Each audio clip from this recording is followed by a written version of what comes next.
Iran যুক্তরাষ্ট্র যুদ্ধবিরতি নিয়ে যে আশার আলো দেখা গিয়েছিল তা আবারও সংকটে।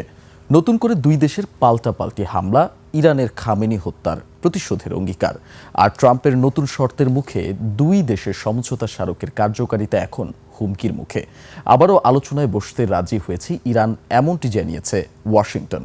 তবে দেশটির কাছ থেকে হরমুজে চলাচলকারী জাহাজে গুলি না করার বিবৃতিও চেয়েছে যুক্তরাষ্ট্র। অন্যদিকে ট্রাম্পকে ইরান হত্যা করবে ইসরায়েলের এমন উস্কানিমূলক প্রতিবেদনের পর ট্রাম্প জানিয়েছেন, এমন কিছু হলে যে মাত্রায় হামলা হবে তা এর আগে কেউ দেখেনি। আফসানা নীলা রিপোর্ট।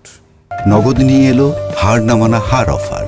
সর্বনিম্ন 10,000 টাকা রেমিটেন্স নগদে পাঠালে থাকছে স্বর্ণের হার জেতার সুযোগ। ইরানের সর্বোচ্চ নেতা আয়াতুল্লাহ আলী খামেনিকে হত্যা, তার দাফনের আনুষ্ঠানিকতা এবং ইরান যুক্তরাষ্ট্র হামলা পাল্টা হামলা আবারও ঘোলাটে করে তুলেছে তেহরান ওয়াশিংটন যুদ্ধ পরিস্থিতি। খামেনি হত্যার প্রতিশোধে ফুঁসছে ইরান। আইআরজিসি বলেছে এর প্রতিশোধ নেওয়া হবে।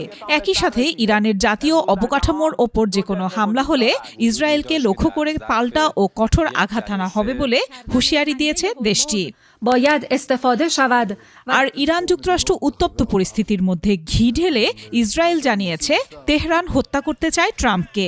যুদ্ধ এখনও শেষ হয়নি উল্লেখ করে ইসরায়েলের প্রধানমন্ত্রী বেনিয়ামিন নেতানিয়াহু বলেন, যুক্তরাষ্ট্র চাইলে আবারও ইরানে সামরিক অভিযান চালাবে তেল আবিব। এসবের মাঝেই ট্রাম্প জানিয়েছেন, আলোচনা চলতে থাকলেও যুদ্ধবিরতি একেবারেই শেষ, আর ইরান তাকে হত্যার পরিকল্পনা করছে। ইসরায়েলের এমন প্রতিবেদনের পর বলেন, তাকে হত্যা করলে যুক্তরাষ্ট্র কিভাবে প্রতিক্রিয়া জানাবে সে বিষয়ে নির্দেশনা দেয়া আছে। এমন মাত্রায় হামলা হবে যা এর আগে কেউ কখনো দেখেনি। পাশাপাশি যুক্তরাষ্ট্রের একাধিক কর্মকর্তা জানিয়েছেন, বড় হামলা চালাতে প্রস্তুত মার্কিন বাহিনী। আরব সাগরে যুক্তরাষ্ট্রের বিমানবাহী রণতরী প্রস্তুত। যুদ্ধ বিমানগুলোর পাইলটরাও সম্ভাব্য হামলার মহড়া চালাচ্ছে। এছাড়া ইরানের সাথে ভবিষ্যৎ চুক্তির বিষয়ে যুক্তরাষ্ট্র আবারও বেশ কিছু শর্তারোপ করেছে। পারমাণবিক কার্যক্রমের সীমাবদ্ধতা নিয়ে তাদের সব দাবি পূরণ চেয়েছে ট্রাম্প প্রশাসন। একই সাথে হরমুজ প্রণালী দিয়ে চলাচলকারী বাণিজ্যিক জাহাজে গুলি চালাবে না তেহরান, এমন একটি বিবৃতিও চায় যুক্তরাষ্ট্র।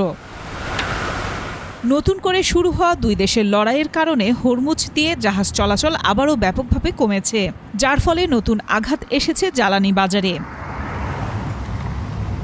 আফসানা নীলা, ডেস্ক রিপোর্ট, 21 টেলিভিশন।